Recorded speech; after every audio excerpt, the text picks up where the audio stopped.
नमस्कार दोस्तों। चर्चा चंडीगढ़ और चर्चा में हमारे साथ मौजूद हैं आरटीआई एक्टिविस्ट, सोशल वर्कर और हर बात के लिए संजीदा रहने वाले राम कुमार गर्ग। गर्ग साहब एक समय से एक ही तरह से सदैव लड़ाई लड़ते आ रहे हैं, सच की लड़ाई, और उसी सच की लड़ाई में आज भी वो हमारे साथ हैं। और आज इसलिए हैं क्योंकि चंडीगढ़ में एक कत्ल हुआ है। तकरीबन 100 पेड़ों का कत्ल हुआ है और यह कत्ल करने वाला कोई और नहीं, चंडीगढ़ का प्रशासन है। यानी मेरा कातिल ही मेरा मुंसिफ है, क्या इंसाफ करेगा? कमोबेश वही स्थितियां हैं और उन स्थितियों में आज हम बात करेंगे, क्योंकि चंडीगढ़ पुलिस का हेडक्वार्टर, चंडीगढ़ का प्रशासन, चंडीगढ़ के चीफ इंजीनियर की बिल्डिंग, चंडीगढ़ का हाउसिंग बोर्ड, जो चंडीगढ़ की सरकार है, उसी के सामने रो में, डिवाइडिंग रो में ये पेड़ लगे हुए थे और उन्हें काट दिया गया। बहाना क्या दिया गया कि ये पेड़ तो इसके थे, ये बड़े हो गए थे। लेकिन सेम पेड़ बिल्कुल उसी तरीके से रोड की दूसरी तरफ उतनी ही दूरी पर केंद्रीय सदन तक लगे हुए और उन पर कोई कुल्हाड़ी नहीं चलती। क्यों? क्योंकि खुद अपने आप को राजाओं की तरह रहना है, राजाओं की तरह दफ्तर में बैठना है, राजाओं का फील आना चाहिए कि असली राजा तो हम हैं। तो साहब, जब राजाओं का खेल हो रहा हो तो ये देखिए, और ये तब हो रहा है जब भारत G20 का अध्यक्ष बना है और देश नहीं दुनिया में इन्वायरमेंट और दूसरी चीजों को लेकर के कैसे संरक्षित किया जाए, इस पर काम हो रहा है। वहां पर यह कत्लेआम हो रहा है, तो इसी पर चर्चा करेंगे।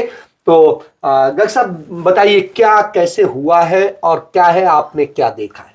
देखिए, हमने तो कल हमें पता लगा कि यूटी सेक्रेटरीट, जहाँ पे सब पदाधिकारी जब बैठते हैं, सब पुलिस हेडक्वार्टर वगैरह है, उसके सामने एक पूरी डिवाइडिंग रोड है, बीच में से जो निकलती है, जो उसके ऊपर 92 बताया गया है, 92 सफेदे के पेड़ थे, बहुत बड़े थे, वहां काफी दिनों से लगे हुए थे।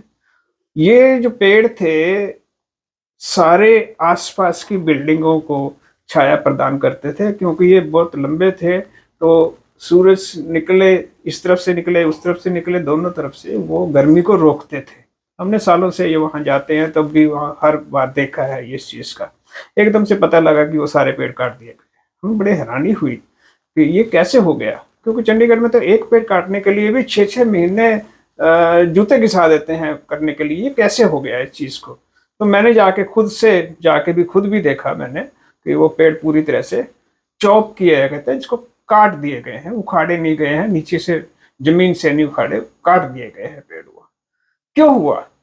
हैरानी इस बात की होती है कि चंडीगढ़ में हरियाली का है, पेड़ लगाने की बात है, ग्रीनिंग एक्शन प्लान है, पूरा एक फॉरेस्ट डिपार्टमेंट है, पूरी हर साल 2.5 लाख पौधे, कहते हैं 2.5 लाख पेड़ पौधे लगाए जाते हैं यहाँ पे। और हैरानी की बात हो रही, केंद्र सरकार, क्यों लगते कहीं दिखाई दे रहे हैं? वो मुझे नहीं कहीं दिखाई दिए। मैं तो इतने साल हो गए कि 2.5 लाख पेड़ के हिसाब से तो 20 साल में तो फिर 50 लाख पेड़ लग जाते हैं यहाँ पे, कहीं दिखाई नहीं देते। उससे सबसे बड़ी हैरानी की बात ये है कि G20 का भारत अध्यक्ष बना है इस साल का, और चंडीगढ़ को एक बड़ी अच्छी मीटिंग 29 जनवरी को मिली है। यहाँ पे सभी बहुत सारे देशों के लोग यहाँ पे आए थे, बहुत सारा उनको ये दिखाया गया चंडीगढ़ का क्या है। जिस वक्त दूसरे देशों के प्रतिनिधि यहाँ घूम रहे थे, उसी वक्त ये प्रशासन ये 100 पेड़ काटने की प्लान बना रहा था। तो क्या मतलब मजाक कर रखे है कि ये ग्लोबल वार्मिंग की बात करते हैं। आप इसका मतलब है मीटिंग स्थल पे गए नहीं।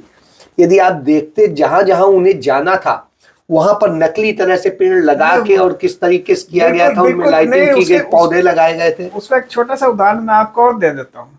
एक नोटिफिकेशन निकाला गया था कि रॉक गार्डन को मेंटेनेंस के चलते बंद कर दिया गया।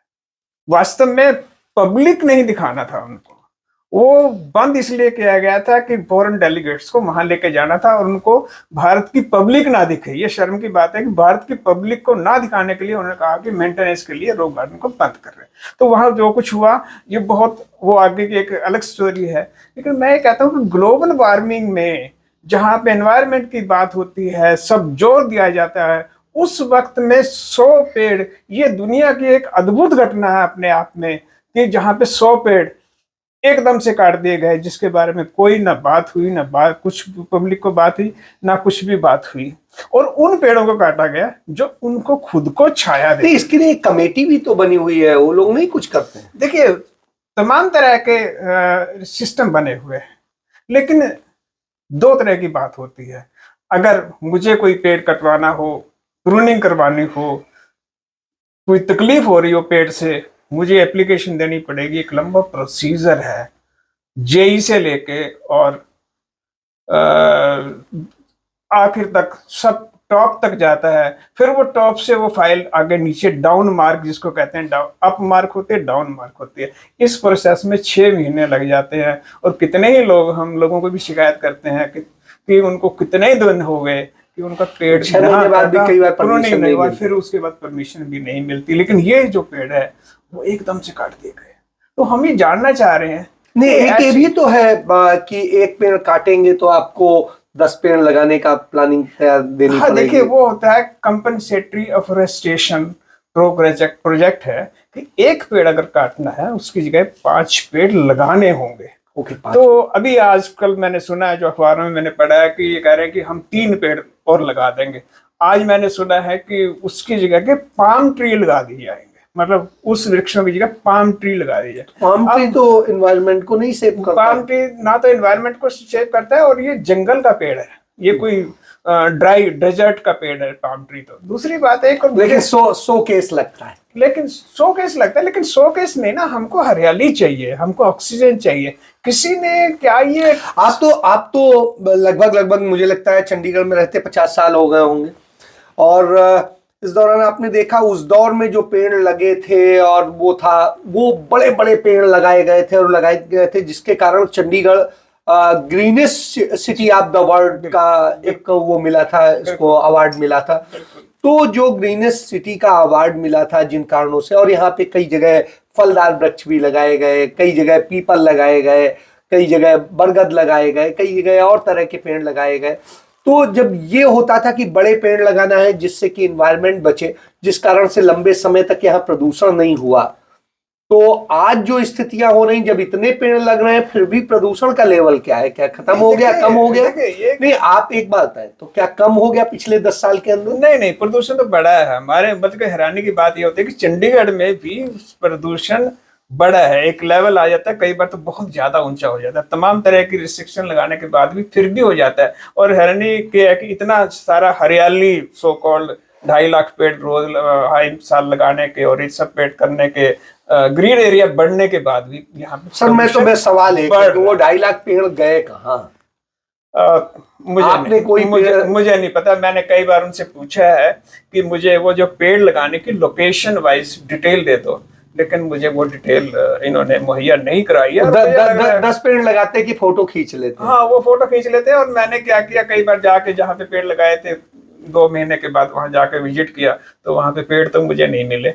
तो ये जो देखिए, जब भी कोई एक पेड़ अगर एक पेड़ की कास्ट क्या पड़ती है जो ये लगाते हैं, वो करीब कितनी? नहीं, उसमें कास्ट तो इन्होंने कोई, मुझे पता लगा था कि 6 या 7 रुपए का एक बीज आता है, कुछ ऐसा कुछ इन्होंने खरीदा। वो बीज की पनीरी बनती है, फिर वो उसको पौधे लगाते हैं। यानी एक पेड़ तैयार करने में 100 रुपया तो लग ही जाता है। 100 रुपया लग जाता है, आराम से लग जाता है। और दूसरी बात है कि जब एक पेड़ काटना होता है, उसकी असेसमेंट होती है कि वो क्या उसका नुकसान हो रहा है, क्या फायदा हो रहा है, कैसे हो रहा है। मेरी गणित थोड़ी कमजोर है, 1 मिनट एक चीज बताइएगा कि 2.5 लाख पेड़ यदि लगाते हैं और 100 रुपए करीब करीब लागत आती है एक पेड़ की, तो उस हिसाब से कितना रुपया पड़ा जाता है? 25 करोड़ रुपया चला जाता है उसमें। जी, 20-25 करोड़ रुपया के पेड़ लग जाते हैं हर साल, और फिर पता नहीं चलता। प्लान बनता है। और कंपनसेटरी अफोरेस्टेशन जो है एक अच्छा डिपार्टमेंट है, जहाँ पे ये देखा जाता है कि कितने पेड़ कटे, उसके 5 गुना पेड़ लगे कि नहीं लगे।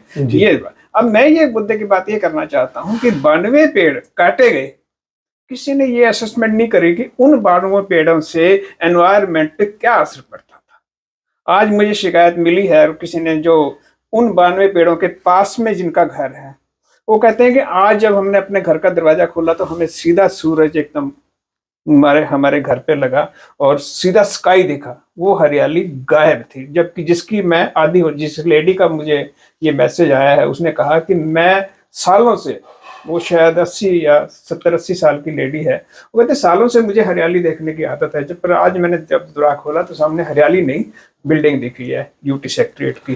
तो डॉक्टर साहब, लंबे समय से आप तमाम मुद्दों को लेके लड़ते हैं। इस तरह से जो प्रशासन एक समय में आपके एक चीज होती थी, चीजों को उठाते थे, एकदम से एक्टिव हो जाता था, क्या लगता है आज इतना संजीदा है और कोई सुनने वाला तैयार है? जो कहते थे मिनिमम गवर्नमेंट मैक्सिमम गवर्नेंस, तो क्या आपको लगता है ये चीजें हुई हैं? नहीं, मुझे ऐसा लगता है कि कुछ सालों से मैं देख रहा हूँ यहाँ पे बात होती है ट्रांसपेरेंसी की, लेकिन ट्रांसपेरेंसी खत्म होती जा रही है। आज के दिन में कितने ही सालों से मैं RIT इंफॉर्मेशन में भी इनसे मांगता हूँ, कितने सालों से जितने भी कॉन्ट्रैक्ट अवार्ड किए जाते हैं जिनके ऊपर असल में काम होता है, वो कभी पब्लिक में नहीं होते। मैं 2 उदाहरण आपको दूंगा, आपने क्योंकि ये बात पूछी है, 2 उदाहरण मैं आपको दे रहा हूँ। साइकिल शेयरिंग का एक बहुत बड़ा प्रोजेक्ट यहाँ पे चल रहा है, उसके खिलाफ भ्रष्टाचार के आरोप लगाए गए, लेकिन उसका जो कॉन्ट्रैक्ट अवार्ड किया गया है वो पब्लिक डोमेन में वेबसाइट पे नहीं डाला गया। दूसरा जो है, यहाँ पे जो पार्किंग के कॉन्ट्रैक्टर हैं 2, वो उनका कॉन्ट्रैक्ट खत्म हो चुका है जनवरी के एंड में।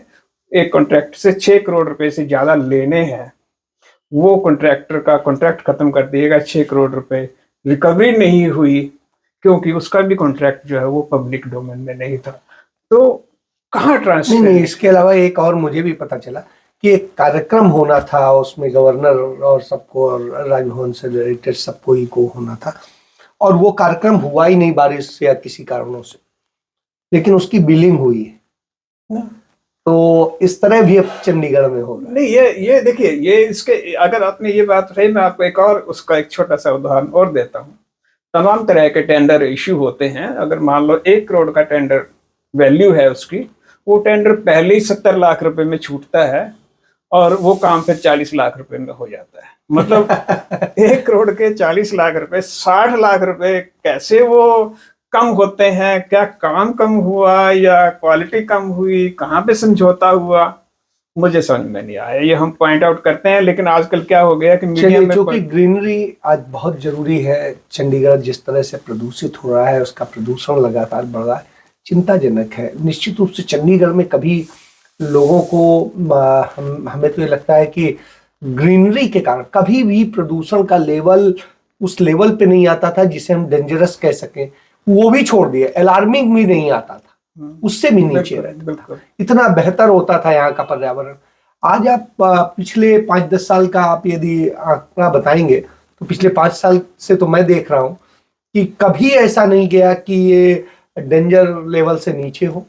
बिल्कुल, यही तो हैरानी की बात होती है कि ग्रीनरी की बात करते हैं, ग्रीन कवर बढ़ने की बात करते हैं, पेड़ पौधे लगाने की बात करते हैं, और यहाँ पे ना चंडीगढ़ में बहुत सारे पर्यावरणविद, जिसको कहते हैं विद्वान, बहुत सारे लोग हैं, सो कॉल्ड पेड़ों को प्यार करने वाले बहुत सारे लोग हैं। लेकिन जब पेड़ कटते हैं, जब पेड़ों को गिरा के खत्म कर दिया जाता है, उस वक्त कोई बोलने वाला नहीं है। तो इसकी वजह से प्रशासन जो है वो अपनी मर्जी किए जाता है। उनको प्रसाद मिल जाता होगा। नहीं, देखिए, मैं ये नहीं कहूंगा, मैं इन चीजों में विश्वास नहीं करता। उनको क्या मिलता है क्या नहीं मिलता वो नहीं, हमारा कंसर्न ये है कि हमारा जो शहर है वो क्यों बिगड़ रहा है, इनकी गलत नीतियों की वजह से, या इनके गलत एम्स की वजह से, या गलत फैसले की वजह से। वो इसका जवाब प्रशासन को देना चाहिए कि ये पेड़ क्यों काटे गए, क्या वजह थी, बिना किसी कारण के, बिना किसी, पब्लिक को नहीं पता है कि क्या कारण हो सकता है। हमें तो अपेरेंटली नहीं पता लगता कि वहां पे क्या। आपसे क्या कहा उन्होंने?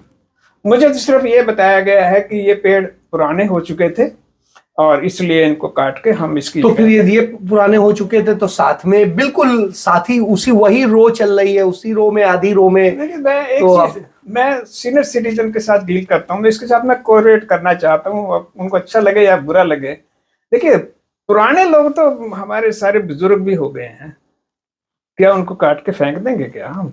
उनको देखभाल करना पड़ेगा ना, जो पेड़ पुराने हो गए उनकी देखभाल करेंगे, प्रूनिंग करेंगे। जापान से सीख रहे हैं, जापान में बुजुर्गों को बोझ समझा जाने लगा है, तो उनके जो भत्ते और दूसरी चीजें हैं वो कम की जा रही हैं कि जिससे वो जल्दी खत्म हो जाए। तो शायद यही चंडीगढ़ प्रशासन की मंशा है। मैं भगवान से प्रार्थना करूंगा कि उनको सब सद्बुद्धि दे और ऐसा काम यहाँ ना हो, कम से कम।